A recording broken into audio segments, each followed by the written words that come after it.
ना कसे आहात सर्वजण.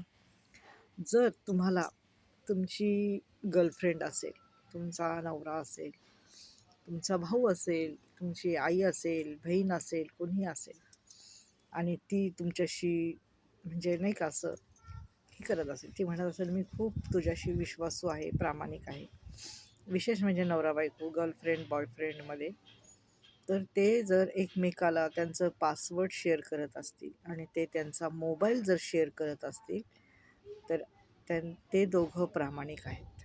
हल्ली काय झालेलं आहे माहिती आहे का, मुलगी काय करते, मुलाचा फोन पाहते, म्हणजे बायको नवऱ्याचा फोन पाहते, ह्याचं काय आहे का बाहेर अफेअर, हा कोणाशी बोलतो, कोणाशी चॅटिंग करतो, आणि त्याच्याकडे त्याचा पासवर्ड मागत असते, मला पासवर्ड दे, मला पासवर्ड दे, आणि त्याचा मोबाईल चेक कर.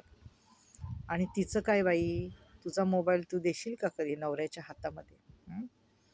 तुझी जितकी फेसबुक आहे, इन्स्टा आहे, त्याचे सर्व तू देशील हे सांगशील का की मी ह्या मुलाशी चॅटिंग करते, त्या मुलाशी बोलते? हां, स्वतःचं ठेवायचं झाकून आणि दुसऱ्याचं बघायचं वाकून, हीच सवय आहे. त्यामुळे नातेसंबंध खराब होतात.